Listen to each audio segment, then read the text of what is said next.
Who do you think is the strongest in Marvel? I don't know.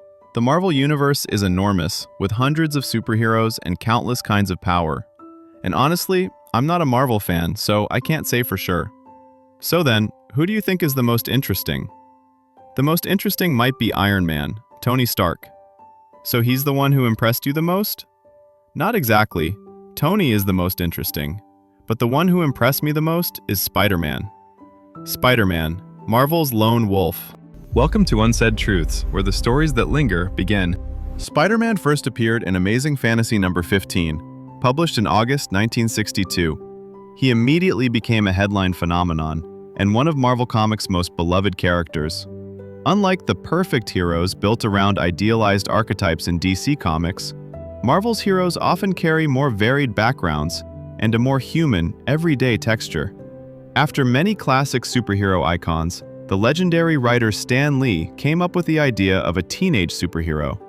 He passed that idea to artist Steve Ditko, and from the very first sketches of Spider-Man, something was already in the air: resentment and loneliness. Peter Parker is a frail, shy kid living in a small corner of New York City with Uncle Ben and Aunt May. His parents died in an accident when he was very young. A life that was never easy, combined with early upheavals, shaped Peter into someone withdrawn and guarded, a boy who often looked weak and felt even weaker inside. Peter is hardworking and he loves books. From an early age, he shows real intelligence. He attends Midtown High School. But Peter doesn't have many friends, and he's constantly bullied by bigger, meaner kids. Why do they bully Peter? Because he's quiet? Because he's kind? Because he's different?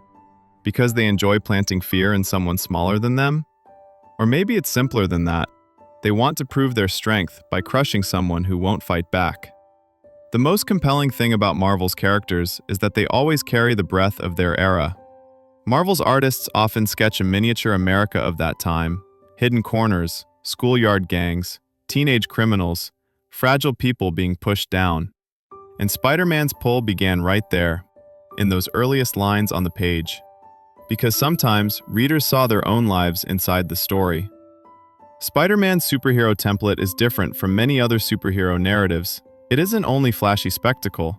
It isn't only noble battles for lofty ideals. It also contains ordinary, painfully human material, inner conflict, private fractures, and a quiet depth of compassion hidden underneath. Peter Parker carries a haunting guilt over Uncle Ben's death, because there was a moment when he let a criminal slip away after a robbery, and that same man later took the life of the person who raised him.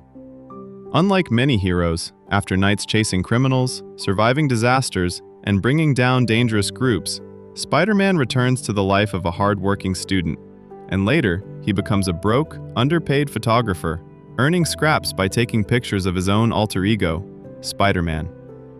Spider-Man is one of the few Marvel heroes who keeps his true identity hidden behind a mask. People only know Spider-Man, brave, powerful, almost heroic every night. But they don't know the real person behind it, Peter Parker, quiet, ordinary, and painfully human. To sell papers, the newsroom where Peter works smears Spider-Man's image. They turn him into a troublemaker, someone the police are told to watch. And Peter has no choice but to keep taking photos that feed that narrative, just to earn enough to care for an aging Aunt May. Peter Parker and Spider-Man are constantly surrounded by injustice and tragedy. And what becomes Spider-Man's signature, in the end, is always the tearing conflict inside him. Peter doesn't have many friends, and eventually he even loses his closest friend, Harry Osborn, after facing the Green Goblin, who is also Harry's father.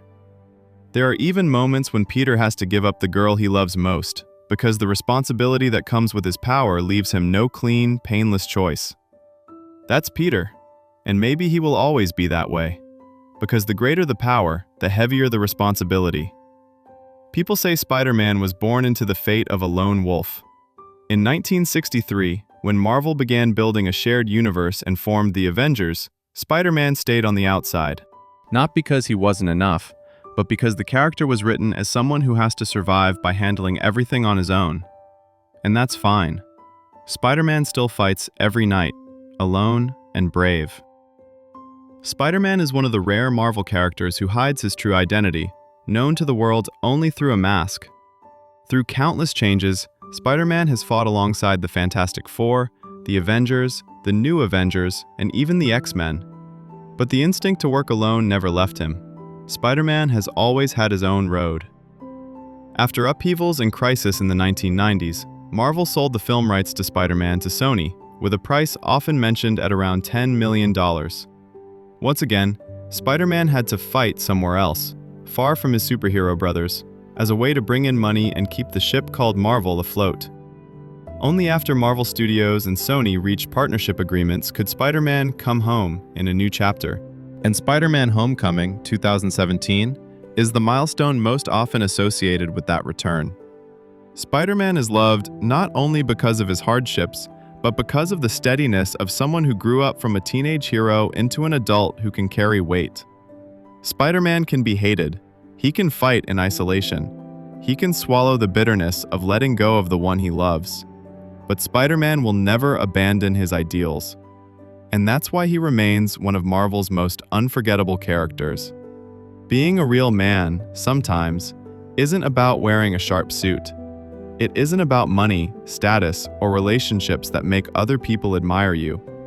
Being a real man, sometimes, is simply living the way Spider-Man lived. Carrying everything alone, enduring in silence, without noise, without complaints, without blaming anyone. Because being a man, at times, also means accepting the life of a lone wolf. No applause, no need to be understood. Just don't let yourself collapse. So often, people expect you to be strong, so you're not allowed to be weak. People expect you to be steady, so you're not allowed to hesitate. People expect you to be the support, so you're not allowed to fall.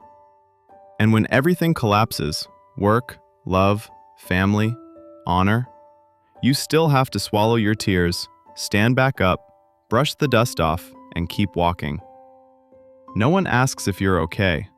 They just want you not to be a burden. It's a harsh truth many grown men have tasted, once or for an entire lifetime. Just like Spider-Man, a young man forced to face losses beyond imagination. He loses Uncle Ben, the one who taught him the greatest lesson.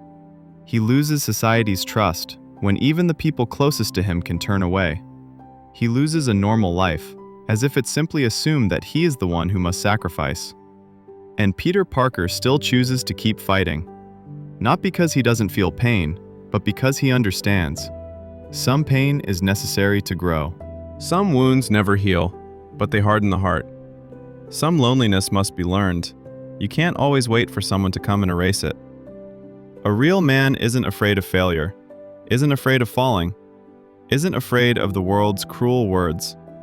The one thing he fears is becoming useless, abandoning his ideals halfway through. Living like Spider-Man means accepting that people may never understand why you do what you do. Accepting that no one may ever know what you've sacrificed. Accepting that you may have to watch the person you love walk away, and still smile and wish her happiness. Because sometimes you understand, real love isn't about holding on. It's about letting go when you must. It's about placing someone else's safety and happiness above your own heart, the way Spider-Man did. You can fight to keep her until the end, but when she truly wants to leave, let her go. It's okay. Keep moving. If your backbone remains, if your will remains, then your future remains. Living like a lone wolf doesn't mean you must always be cold, silent, and need no one. It means learning to stand alone in the desert without despair. It means healing wounds you never speak about. It means that when the whole world turns its back, you still believe you're walking the right direction. It means that no matter what anyone says, your heart doesn't rot. A real man is someone who faces the darkness inside himself. No avoidance, no pretending it isn't there. Someone who can say, I was wrong, I was hurt, I wanted to give up, but I still didn't choose to quit. Spider-Man isn't perfect. Peter Parker is even less perfect. And yet, that imperfection is exactly what makes people understand him. He isn't a god living above us. He's an ordinary person in the middle of life, like us. He can love, he can hurt, he can be afraid, but he still chooses to act. He still swings through the city when he's hungry, when his heart is shattered, when the whole world misunderstands him. And that's what turns him into a symbol, not because he never falls, but because he falls and still stands back up. And maybe all of us have been there. We failed. We've lost what we thought would be ours forever. We've stayed awake through long nights, and we've asked ourselves, did I choose the wrong path? If I hadn't pushed so hard, would it hurt this much now? But then I realized, being a man doesn't mean you always get the right to choose what's easy. Sometimes you have to grit your teeth and do it anyway, even when it costs you. Sometimes you still have to smile, even when something inside you is screaming. Sometimes you have to hold up a world that's collapsing, because maybe there's no one else who will do it for you. Not everyone has the courage to live like Spider-Man, but I believe that in every seasoned man, there's at least a trace of Peter Parker. Quiet sacrifices no one sees, lonely nights no one knows about, efforts no one recognizes, and failures you have to pull yourself up from, alone. And there's also a small belief you keep tucked inside your chest, that if you stay resilient, something good will come one day. It doesn't have to be dazzling, just enough to prove that everything you've lived through wasn't meaningless. Being a real man isn't about never being wrong. It's about facing your own mistakes. It's not about never feeling weak. It's about knowing when you have to be strong. It's not about never being lonely. It's about learning how to stand back up inside the loneliness. Like Spider-Man, he doesn't fight for glory. He fights because he can't look away when someone needs help. Being a real man is living like that. Quietly persistent. No show, no need for praise. Just coming home at night, looking in the mirror, and being able to say, I did the right thing. I didn't quit, and I'm still me. If one day someone asks what it means to be a man, maybe I won't rush to talk about success. Maybe I won't rush to talk about money or trophies. I'll just point to Spider-Man and say, that's the kind of man I want to become. A man who can love, can hurt, can fail, without ever losing himself. A man who doesn't live to be remembered, but lives for an ideal, even if no one remembers him. A real man, quiet, solitary, and unbreakable. Because in the end, you don't need to swing across the New York skyline or fight supervillains to be a hero. In real life, there are men living like Spider-Man every day. No one knows their names. No one remembers their faces. But day after day, they still carry the whole world on their shoulders. A father doing hard labor under the sun, hauling cement with cracked hands, then coming home smiling, buying his kid a small treat, even when his wallet holds only a few coins. A driver pushing through the night to send money back home for his mother's hospital bills. A student juggling 2 or 3 jobs while studying just to lighten the burden on parents back in the countryside. A husband who lost his job but still leaves the house every morning pretending to go to work so his wife and children won't worry. Men who have never been applauded, yet never once complained. If Spider-Man is a symbol of responsibility and sacrifice, then ordinary men out there are the real, living embodiment of it. They don't save the world, but they keep a home from falling apart. They don't stop criminals, but they shield the people they love from storms. They don't have armor, but they stand in front of life's sharpest blades with their own bodies. And every time they fail, they stitch their faith back together, stand up, and keep going. Though no one may see it, and no one may ever acknowledge it. So if today you feel lonely, if you feel like the world has turned its back on you, if you're carrying a pain no one knows about, don't blame life. Don't crumble. Because that might be the moment the strongest part of you is showing itself most clearly.